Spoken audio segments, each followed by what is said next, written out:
memória. O objetivo principal desse momento é retratar um pouquinho sobre a produção textual no teatro, também falar sobre a origem do teatro, tendo em vista que o espetáculo da Paixão de Cristo é um espetáculo já realizado no município de Meroca há 20 anos de modo consecutivo, e através desse espetáculo nós temos também outras atuações teatrais durante o ano. Atuações teatrais essas que vão nas modalidades da cultura, das artes integradas, da dança. O projeto desse ano de 2024 ele tem o apoio da Secretaria da Cultura do Governo do Estado do Ceará, através do edital Ceará da Paixão. Edital esse que contempla espetáculos cênicos da Paixão de Cristo, grupos de caretas, malhação de Judas, onde o objetivo principal é propagar essa cultura que transcende dentro do ciclo pascal. Mas, antes de falar sobre produção textual, não tem como a gente não falar sobre o que é o teatro. O teatro, ele teve a origem grega e significa lugar de onde se vê, certo? O principal objetivo do teatro é repassar uma história, repassar uma encenação através da comunicação, seja ela a comunicação falada ou seja ela apenas a comunicação de expressão corporal. O teatro, ele teve a origem dele na Grécia, onde eram reunidos grandes espetáculos, construídos grandes anfiteatros a céu aberto para realizações de espetáculos cênicos. Esses espetáculos, eles tinham uma origem através de Dionísio, um deus grego que propagava as grandes festas populares do Egito. Inclusive o teatro era uma grande movimentação dentro da Grécia pelo fato de unir elementos super luxuosos, como figurinos, como dança, e também se caracterizar como uma festa da carne, onde a gente retrata Deus Baco. O Deus Baco é o Deus da festa, onde esse Deus estava inserido dentro das festividades do carnaval, que é a chamada festa da carne, que é onde as pessoas se trajam, saem pelas ruas fazendo cortejos, dançando. O teatro ele se encadeia dentro dessa festividade.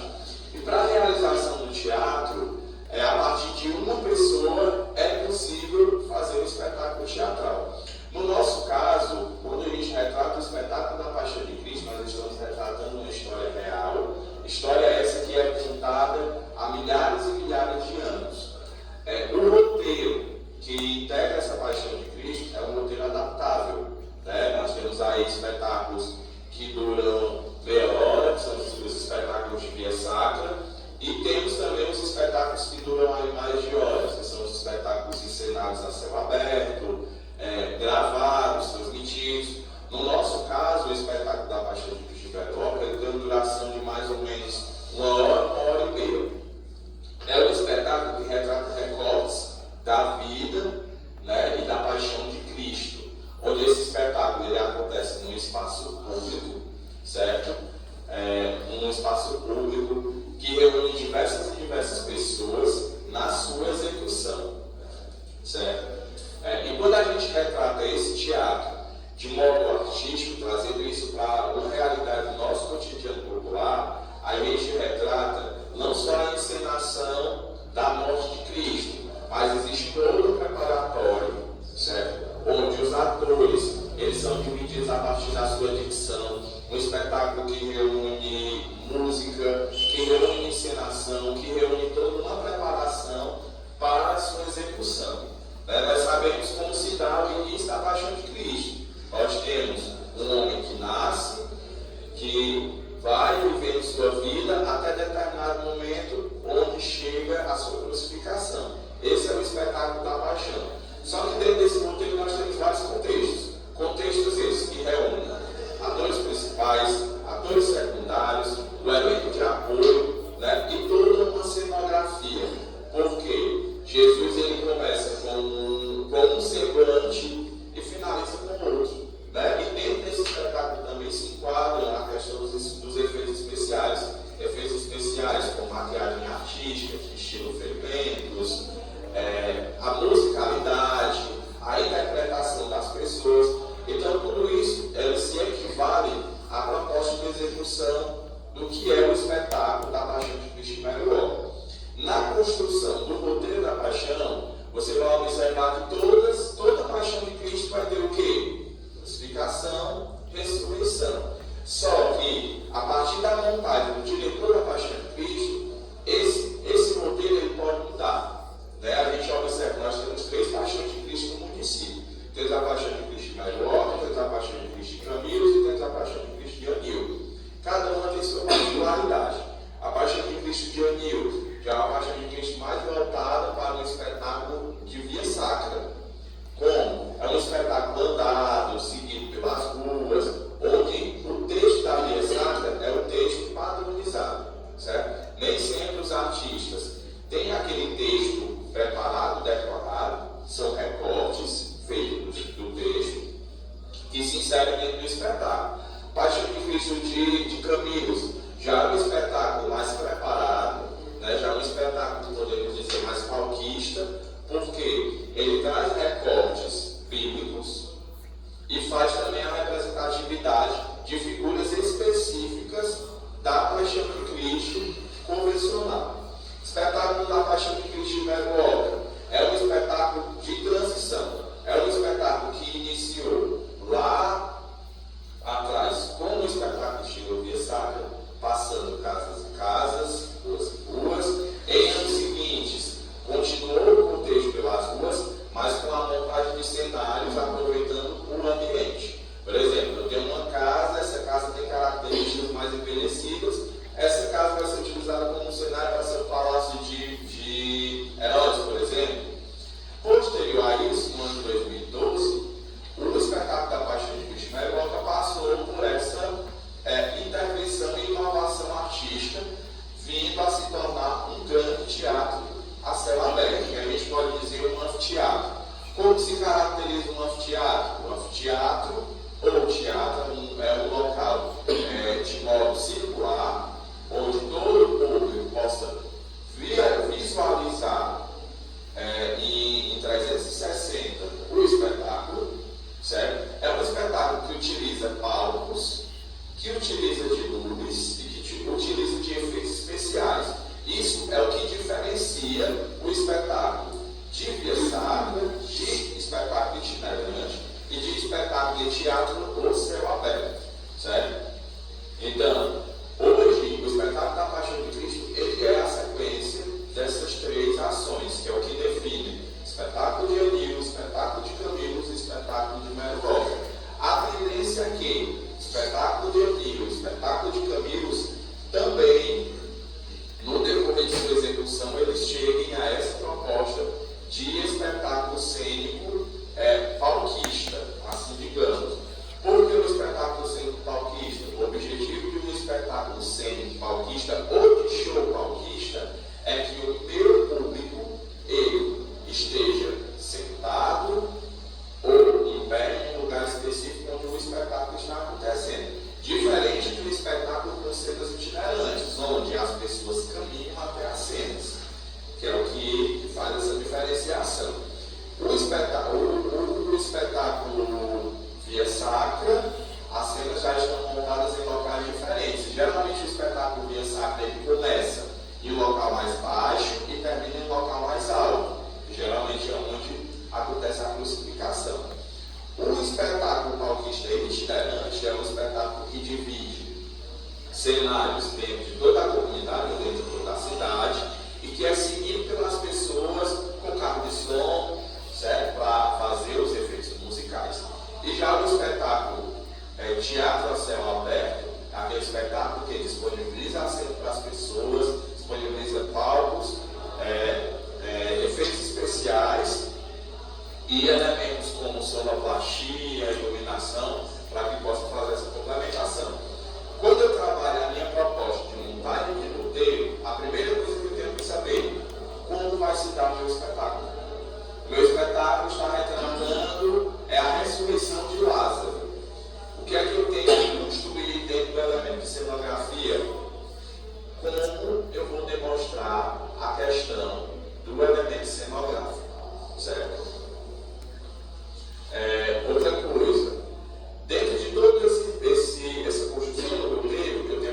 analisar o ambiente ao qual eu quero representar. Se é um ambiente no qual eu represento uma manjedoura, né, um estábulo com animais, com palhas, eu tenho que me atentar aos itens que eu vou colocar, ao modo de interpretação dos meus personagens, para essa construção se tornar coletiva e ela ser atendível ao que o meu espetáculo pede.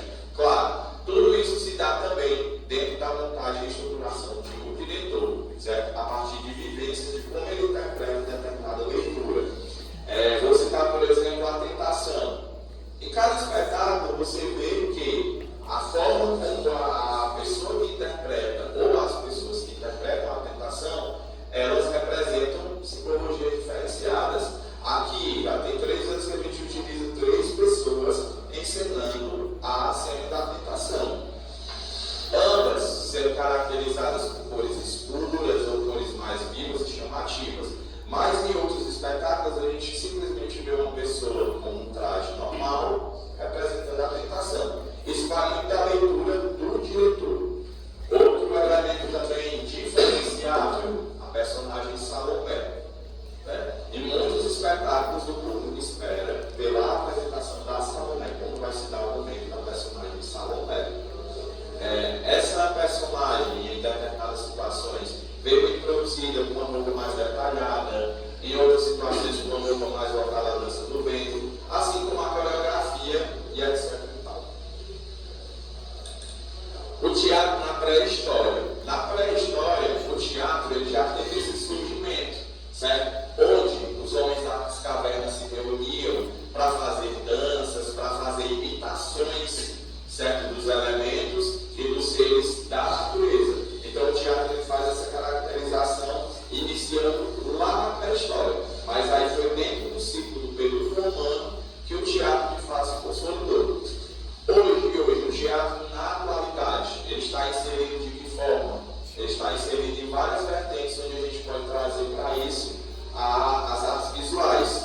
Né? O teatro, ele se liga à dança, o teatro, ele se liga à música, indo para além da interpretação cênica. Então, fazendo toda essa construção. Que elementos necessários eu devo ter dentro da produção do meu roteiro?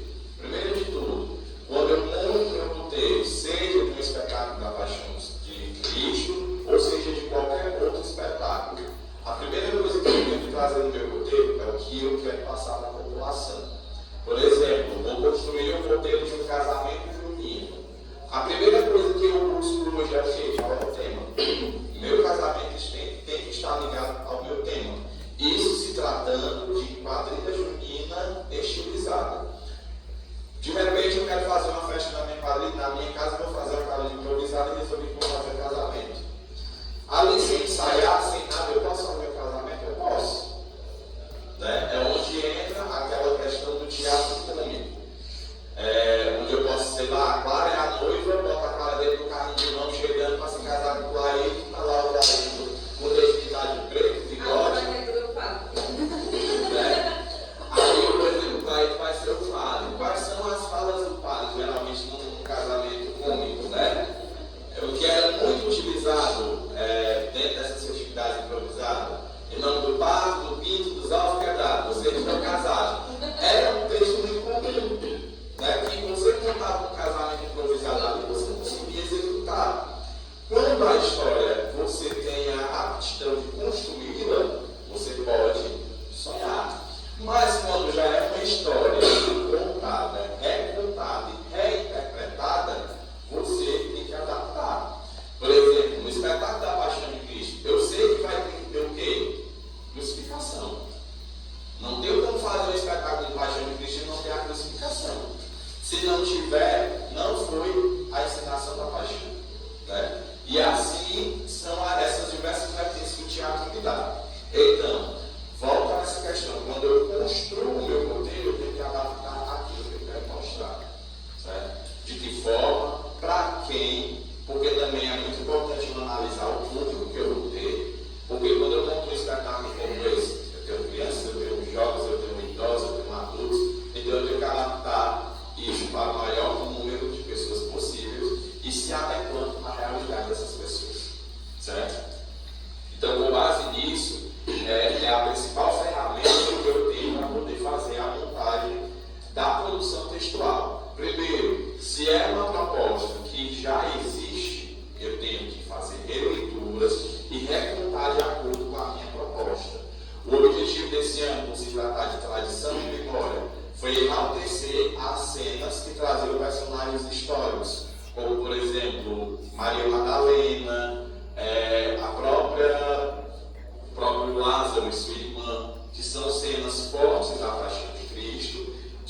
foi construído no intuito de fazer com que o roteiro ficasse entendível e execuível dentro do espetáculo. Certo? Espero que com essas informações a gente possa enriquecer um pouco mais os nossos conhecimentos construtivos, certo? Acerca do espetáculo da Paixão de Cristo. Muito obrigado a todos.